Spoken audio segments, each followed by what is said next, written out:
Good video? Is this a bad video? You decide. I sold my 2000 Toyota MR2 Spyder. Why? Oof, that's crazy. I think we're gonna sit in the FRS instead of the, we can sit back over on the truck, the Tundra. So why did I sell my 2000 MR2 Spyder? I bought that car when I was a kid. I was 16 years old. It was a good car. It came from a UFC, not a fighter, but a ring girl fighter. So meaning that she would hold up the cards and be like round 2, round 3. And she was driving it from Seattle, Washington, back over to Idaho, where she was originally from. And she'd just finished or whatever. And the 2zz-ge had like 60,000 miles on the car and it blew up. So, which is crazy. It might even have less, but I just don't think she changed the oil. And so I bought that car and I found it on Craigslist and it was listed for $3,000. And it said $3,000, clean title, no engine. Well, lo and behold, there was no engine, no transmission, no drivetrain at all. It was just a shell. And I bought that car and I got a really good deal on it. And anyways, lo and behold, I actually had to pay the storage shop, the mechanic shop, for them to release this car. So I had another fee of when I bought it. And I was 16 at the time. I had no money. And so I ended up buying that car. And the reason I bought that car is because I had a Toyota Celica GTS at the time. And I either wanted to turbo the Celica or do a 2zz MR2. And the 2zz MR2 seemed like an easier and more cost-effective at the time. Then I got a car and I got a 2zz, then and probably faster or as fast as the Celica GTS Turbo. So that was my path. And so I chose the Celica or the MR2 Spyder 2zz 6-speed. And so anyways, I got the car, had no drivetrain, brought it home. It cost me more because I had to pay the shop. It was $600 to get it out of the shop. It was like a holding fee or something that they owed labor on or something. So for me to get the title, I had to pay this mechanic shop. It sucked. Brought the car home, drove I think to Oregon and bought a $400 2zz. Good deal on it. Then I bought a 6-speed transmission, then I bought a clutch and I installed it, and then I bought PPE headers. I had a ECU on it, all the bells and whistles from MWR, and I drove that car with a 2zz on it for like 40,000 miles. I loved the 2zz MR2 with the PPE headers. I was super about the PPE headers because they added like 15 horsepower, 12 or 15 horsepower, I can't remember. But that was a big deal. And then eventually I actually wanted to do something really cool for myself. So in 2015, I bought the turbo kit from Black Label or from turbokits.com that actually sponsored that build.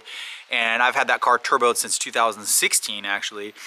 And man, I love that. I actually did get a new MWR engine on it, and then I did get a new TRD, which is a really expensive transmission in that car, which is super high revving. It was such a cool transmission.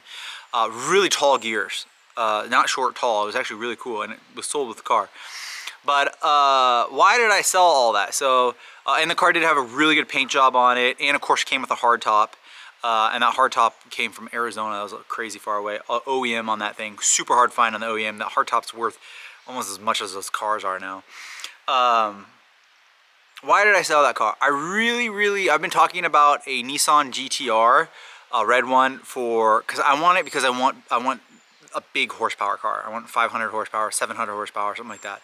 I want a car that everyone goes and says, that's a really, really fast car. MR2 looks fast and everything like that, and mine was actually pretty quick. 234 wheel horsepower, it's pretty quick.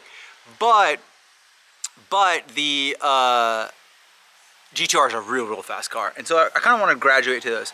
And so I've always kept the MR2. It was either keep the MR2, keep an FRS, which is a daily driver, keep the Celica for you guys, which the Celica is for you guys. You guys like that more than anything else. I buy Celicas and soup them up for you guys for your entertainment. And then, or get rid of the EXIGE. I just got the EXIGE. The EXIGE is super special. Yes, it's a non-S, but it is crazy cool looking. And so I just had this MR2 that I had forever, and I already am regretting it, selling it, because I'm probably gonna want to buy a big shop one day not to you know, just work on cars, but actually just to store all my collection of cars. And I'm probably gonna be sad that the MR2 is not in there because it was such a cool car and got so much good attention and everyone liked it. So, but anyways, I sold it and I thought, hey, you know, if I sell this car, I'm allowed, I have room, I'm allowed financially, I have room to get a Nissan GTR while still keeping the Lotus. Will I always keep the Lotus? I think so. I think I'll keep the EXIGE forever. The EXIGE is my 4th Lotus. That MR2 Spyder was my only MR2 Spyder. I've never had another one. And I've had 9 CELICAs. 9 CELICAs, that's a lot.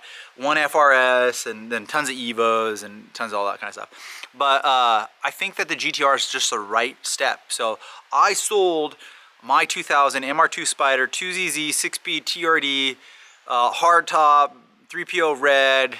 The wheels are so expensive. I made a mistake. I shouldn't have sold it with the wheels. I sold it with super Leggera wheels. Whoops. I should have put those on my Lotus. I made a huge mistake. I should ask for those wheels back. I should have put stock wheels on them. Those wheels are so expensive. But that being said, I sold it and now I don't have an MR2 on my channel. I do know that Toyota's making a new MR2, and as I get older, you start to get more funds to do stuff like that. This is kind of how life works. Maybe I'll get a new MR2. If the Celica does come back, or the MR2 does come back and it's super special, I'll probably be on the waiting list to get one, and I'll probably get one of those and build that and do it special for me and just put content. A lot of times you guys just want content. I totally get that. So sorry that the MR2 Spyder, 2zz, TRD, turbo, blah, blah, blah, blah, all the mod lists, it won't be on here anymore, but man, it's been a great memory, and I grew up with that car, and I hope the new owner enjoys it and has fun with it. It's a special car, really old car. Now that I think about it, that MR2 is almost 25 years. It was probably built 25 years ago. A quarter of a century, that's how old that car is. So wow, yeah, it's crazy. Anyways, make sure to like, subscribe. What am I gonna do now? I've got all my Lotus EXIGE content, and we'll go right back to that. You know, we're getting about 300 views on that stuff. I hope you guys watch more of that. The Lotus EXIGE is really special. It's a 2zz car. It is the ultimate 2zz car besides the supercharged ones. So make sure if you like the Celica and you like the MR2, the EXIGE is an MR2, just cooler looking. That's all it is. Like, subscribe, swing by my website, MR2.com. Still got great merch on there. And I'll see you back with some awesome content.